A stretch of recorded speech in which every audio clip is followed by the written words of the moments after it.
As promised, here is the exposition of Star Trek Picard, which is revealed in the show over the course of multiple seasons through a series of flashbacks, so crazy spoilers ahead. But if you're okay with spoiling just the exposition, it might help you stay more oriented as you watch the show, especially if you're not a TNG superfan. So with that said, here we go. In the fourth and final film of the TNG film series, 2002's Star Trek Nemesis sees the Sungian android called Commander Data sacrifice himself to save Jean-Luc Picard's life. In deleted scenes from an alternate ending for that film, it's established that First Officer William Riker has accepted a promotion to captain of USS Titan and moves there with his now wife, Counselor Deanna Troi, but the rest of the TNG crew initially remain assigned to USS Enterprise E. 2 years later, in 2381, Picard is promoted to Admiral, and the command of Enterprise goes to the newly promoted Captain Worf. It turns out that Worf would be the only member of the TNG crew to remain on Enterprise at that point. Geordi LaForge is promoted to Commodore and becomes caretaker of the Starfleet Ship Museum. Dr. Crusher, meanwhile, becomes an advisor to Starfleet Medical while finally exploring a romantic relationship with Admiral Picard. But suddenly she ends the relationship without much explanation and also retires from Starfleet, mysteriously disappearing into obscurity and ghosting everyone she's ever known. In 2285, 6 years now after the events of Nemesis, it's learned that the Romulan star will go supernova within the year, destroying the entire system. And if you're wondering, yes, this does connect the exposition of Picard to the premise of the 2009 reboot film. Romulus has yet to recover from the losses sustained in the Dominion War and the Reman Civil War, so they're unable to handle the situation independently. An elderly Spock, still serving as the Vulcan ambassador to Romulus, is tasked with deploying a red matter bomb to absorb the star in an artificial black hole before the explosion. But the system still can't survive without a sun, so Admiral Picard is tasked with assembling a civilian fleet to evacuate Romulus and Remus, with Lieutenant Commander Rafaela Mussaker, or Rafi, as the operations first officer. The civilian fleet is being constructed at a Martian shipyard by crude artificial lifeforms Starfleet produced in an attempt to recreate the Sungian android, of which the late Data was the last and best example.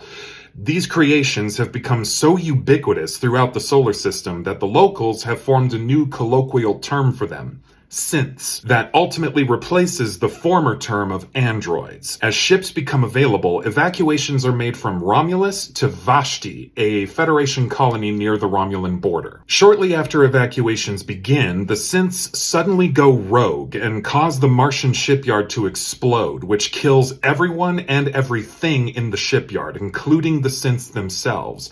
The explosion also ionizes Mars's atmosphere, undoing its terraformation and rendering the planet uninhabitable for centuries. Just under 100,000 organic lives are lost in the incident, as well as nearly all of the synths ever produced by Starfleet. The task of ascertaining why the synths did what they did falls to Section 31, but they seem unable to do so.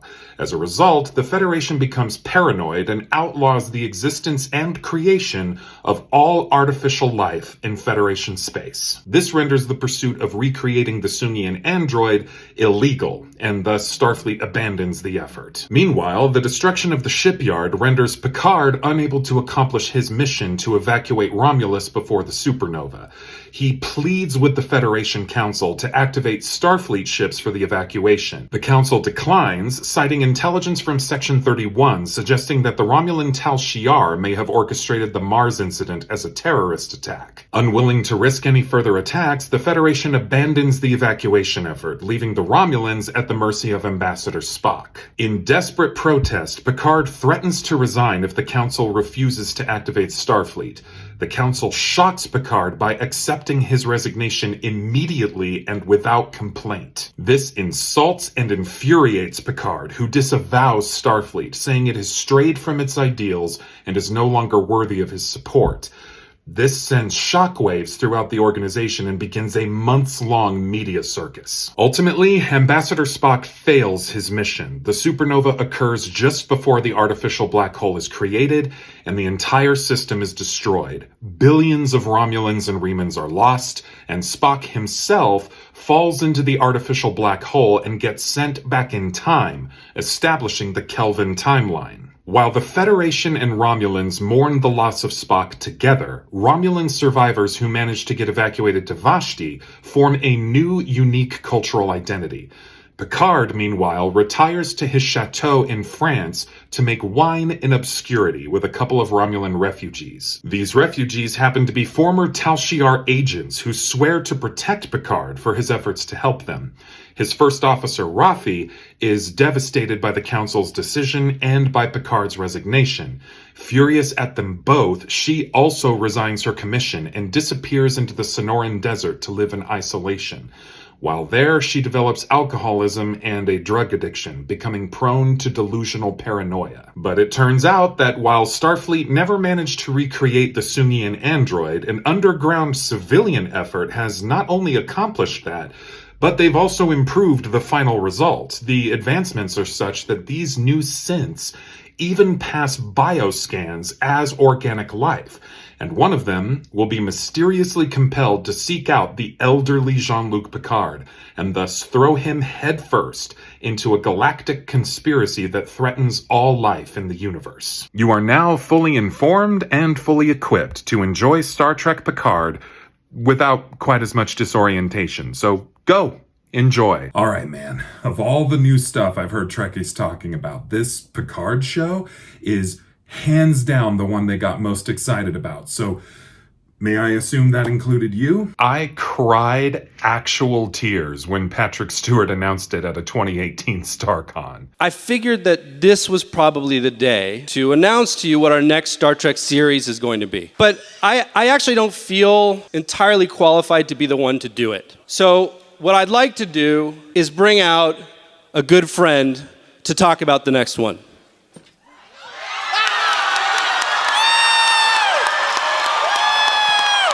Jean-Luc Picard is back. Wow, were you there in person? Hell no, I'm autistic. Too much travel, too many people.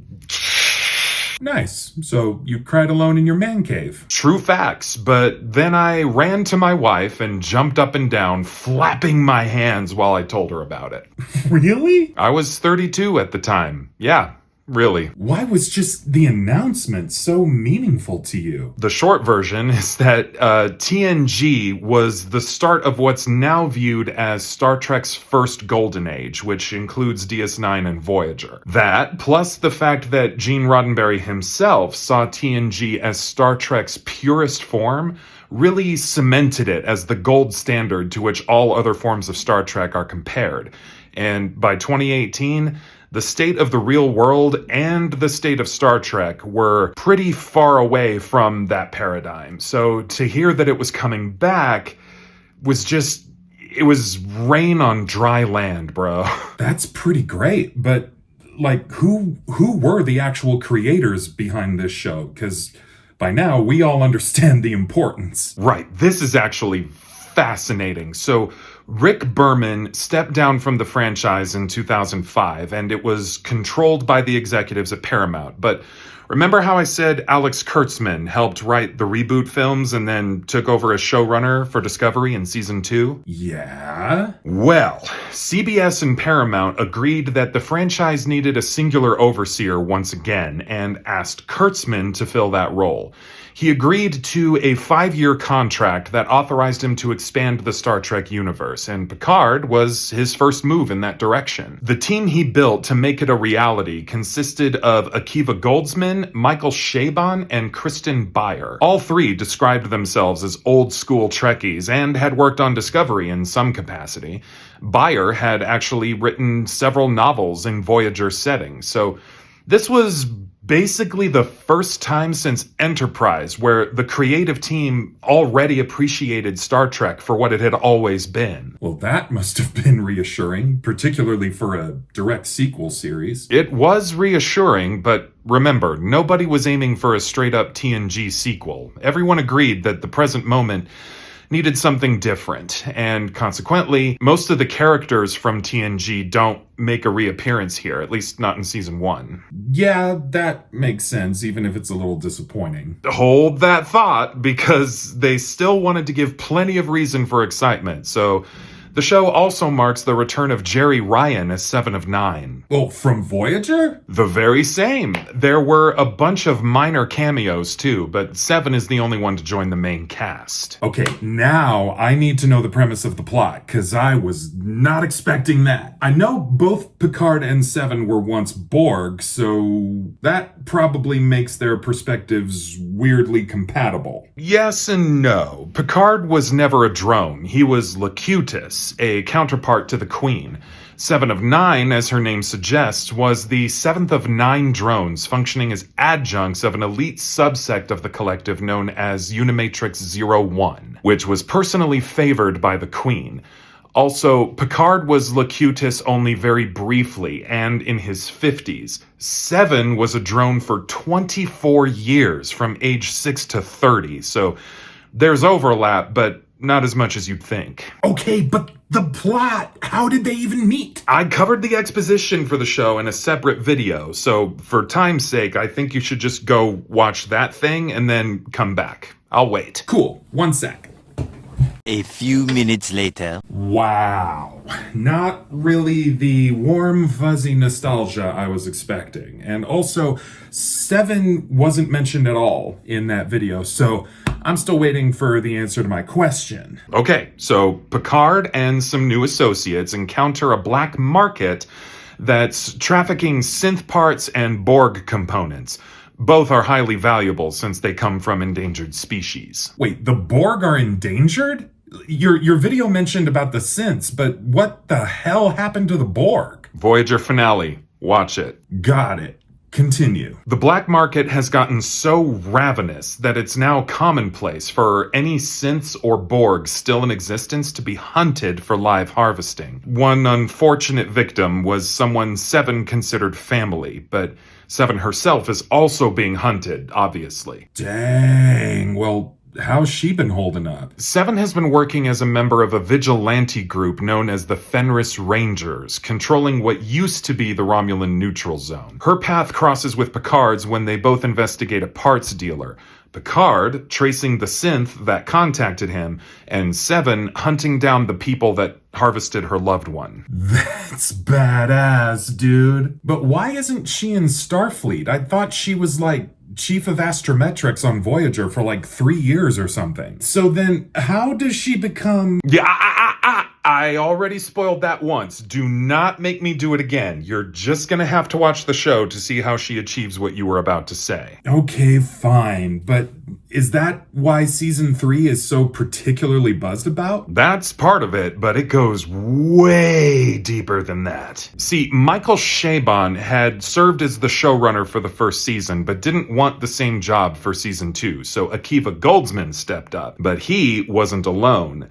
Alex Kurtzman brought in someone to assist Goldsman, a lifer Trekkie and TNG superfan named Terry Matalas. Oh, you mentioned him when we first started talking about this, so I'll bet his contributions had to be significant. To say the least.